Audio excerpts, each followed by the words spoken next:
Mouse ఇది ఒక crime thriller web series. మీకు క్రైమ్ థ్రిల్లర్స్ ని చూడడం ఇష్టం ఉంటే డెఫినెట్లీ మీరు ఈ వెబ్ సిరీస్ ని ట్రై చేయాల్సిందే. ఈ వెబ్ సిరీస్ ని మీరు చూడలేదంటే మీరు చాలా మిస్ అయిపోయినట్టే. మీరు ఇప్పటి వరకు చాలా క్రైమ్ థ్రిల్లర్స్ ని చూసుంటారు, కానీ ఇది వేరే లెవెల్. అసలు క్రైమ్ థ్రిల్లర్స్ ని తీయడంలో కొరియన్ వాళ్ళు తోప్రాబా అనిపిస్తుంది ఈ వెబ్ సిరీస్ చూశాక.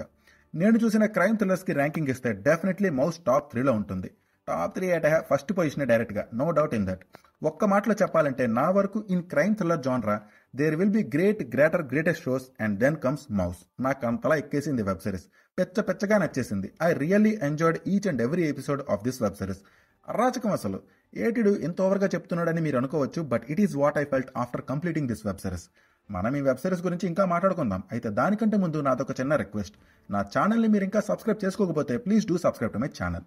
ఇక ఈ వెబ్ సిరీస్ స్టోరీ గురించి నేను ఎక్కువగా రివీల్ చేయను, కానీ బేసిక్ లైన్ చెప్పాలి అంటే ఒక సైకోపాత్ కిల్లర్ కొంతమందిని ర్యాండమ్ గా చంపేస్తుంటాడు. అయితే ఆ సైకోపాత్ ఎవరు అండ్ వాడు చంపిన విక్టిమ్స్ గా ఉన్న లింక్ ఏంటి అనేది ఈ వెబ్ సిరీస్ బేసిక్ ప్రెమైస్. ఇది రొటీన్ సైకోపాత్ క్రైమ్ థ్రిల్లర్ స్టోరీయే కదా. ఇందులో అదిరిపోయేలా ఏముంది అంటే, ఇప్పుడు నేను చెప్పింది ఒక లేయరే. స్టోరీలో చాలా లేయర్స్ ఉంటాయి అండ్ చాలా సబ్ ప్లాట్స్ ఉంటాయి, and each sub plot is connected to the main story. అసలు ఈ వెబ్ సిరీస్ నరేషన్ ఉంటుంది గురు, ఎక్స్ట్రాడినరీ అసలు. ఈ వెబ్ సిరీస్ లో టోటల్ 20 ఎపిసోడ్స్ ఉంటాయి and each episode length 1 hour 15 minutes ప్లస్సే ఉంటుంది. బట్ స్టిల్ నాకైతే ఎక్కడ బోరింగ్ గా ఆర్ లాగింగ్ గా అనిపించలేదు. ఎపిసోడ్స్ అవుతున్న కొద్దీ మనలో ఎక్సైట్మెంట్ ఇంక్రీజ్ అవుతూ ఉంటుంది అండ్ మనం ఈ వెబ్ సిరీస్ తో కంప్లీట్ గా ఎంగేజ్ అయిపోతాం. అసలు ఈ వెబ్ సిరీస్ లో ట్విస్ట్లు అండ్ వాటి ప్లేస్మెంట్స్ అయితే అదిరిపోయాయి. కొన్ని ట్విస్ట్ ని గెస్ట్ చేసేయచ్చు, but still those are really good.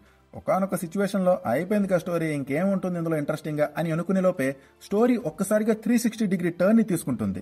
ఇక ఎవ్రీ ఎపిసోడ్ ఎండింగ్ లో సరైన క్లిఫ్ హ్యాంగర్స్ ని పెట్టారు. అది చూసాక డెఫినెట్లీ నెక్స్ట్ ఎపిసోడ్ ని వెంటనే చూసేయాలి అన్న ఎక్సైట్మెంట్ వచ్చేస్తుంది. నేను సెకండ్ ఎపిసోడ్ ని ఎంత ఎక్సైట్మెంట్ తో స్టార్ట్ చేశానో 20th ఎపిసోడ్ ని కూడా అంతే ఎక్సైట్మెంట్ తో స్టార్ట్ చేశా. ఈ వెబ్ సిరీస్ లో ఇన్వెస్టిగేషన్ సీన్స్ కానీ ఆ ఇన్వెస్టిగేషన్ ప్రాసెస్ ని కానీ చాలా ఇంట్రెస్టింగ్ అండ్ ఎంగేజింగ్ వేలో ప్రెజెంట్ చేశారు. సరే, ఇది క్రైమ్ థ్రిల్లర్ వెబ్ సిరీస్ కదా, మొత్తం థ్రిల్ కంటెంట్ మాత్రమే ఉంటుందనుకోకండి. కొన్ని మంచి ఎమోషనల్ సీన్స్ కూడా ఉంటాయి. ఇక character development was very good in this web series. చిన్నదో పెద్దదో ప్రతి క్యారెక్టర్ ని చాలా బాగా డెవలప్ చేసి ప్రెజెంట్ చేశారు. మనం ఈజీగా కొన్ని క్యారెక్టర్స్ తో కనెక్ట్ అయిపోతాం అండ్ డెఫినెట్లీ వాళ్ళ ఎమోషన్స్ ని మనం కూడా ఫీల్ అవుతాం. Mainly the dynamics between detective Komochi and officer Jung was very good. ఆ రెండు క్యారెక్టర్స్ ని మాత్రం చాలా ఇంట్రెస్టింగ్ వేలో ప్రెజెంట్ చేశారు. ఇక పర్ఫార్మెన్సెస్ మ్యాటర్ కి వస్తే అందరూ సూపర్ గా చేశారు, but Lee Seunggi as officer Jung was another level. నేను ఆ క్యారెక్టర్ గురించి ఏమీ రివీల్ చేయను, మీరు వెబ్ సిరీస్ చూస్తే మీకే అర్థమైపోతుంది ఎలాంటి పర్ఫార్మెన్స్ ఇచ్చాడో అని. ఈ వెబ్ సిరీస్ లో మ్యూజిక్ కూడా బాగుంటుంది, visuals are good and all technical aspects are also good.